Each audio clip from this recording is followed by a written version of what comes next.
నాయకత్వం వహించిన ఆనాటి డాక్టర్ చెన్నారెడ్డి గారు, మల్లికార్జున్ గౌడ్ గారు, మదన్ మోహన్ లాంటి వాళ్ళు ఈ ఉస్మానియా యూనివర్సిటీని విద్యార్థులే అని ఈరోజు మనం గుర్తు చేసుకోవాలి.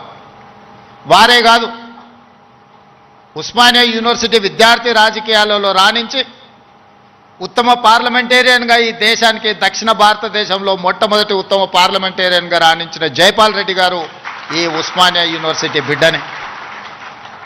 వారి తర్వాతి తరంలో ఒక జార్జ్ రెడ్డి, ఒక గద్దరన్నను అందించిన గడ్డ ఈ ఉస్మానియా యూనివర్సిటీ.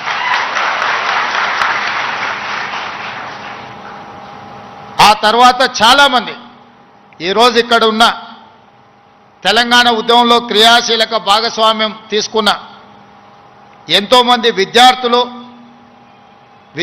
నుంచి ప్రొఫెసర్లుగా నుంచి తెలంగాణ సాధనలో తమ వంతు కర్తవ్యాన్ని నెరవేర్చిన వాళ్ళు ఈ గడ్డ మీద నుంచి ఇక్కడ చదువుకున్న వాళ్ళే, ఇక్కడ సమస్యల మీద చర్చించిన వాళ్ళే. తెలంగాణ సమాజానికి సమస్య వచ్చినా, తెలంగాణ సమాజానికి సంక్షోభం వచ్చినా, తెలంగాణ నలుమూలలో ఏ సమస్య వచ్చినా మొట్టమొదట చర్చ జరిగేది, మొట్టమొదట ఉద్యమానికి పునాది పడేది ఈ ఉస్మానియా యూనివర్సిటీ నుంచే.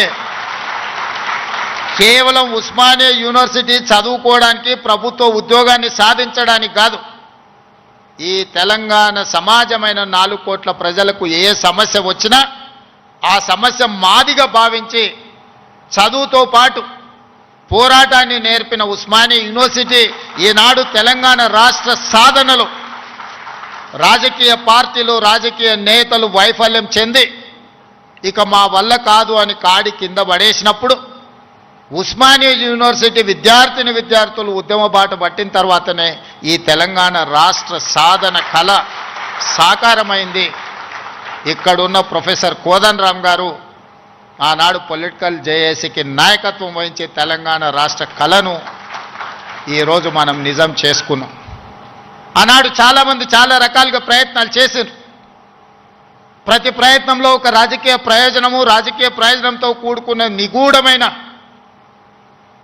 ఒక ప్రణాళిక, ఆలోచన ఉండడం వల్ల ఆ రాజకీయ నాయకుల యొక్క రాజకీయ ప్రయోజనం కోసం ప్రయత్నం చేస్తున్నప్పుడు వాళ్ళని సంపూర్ణంగా సమాజం విశ్వసించలేదు.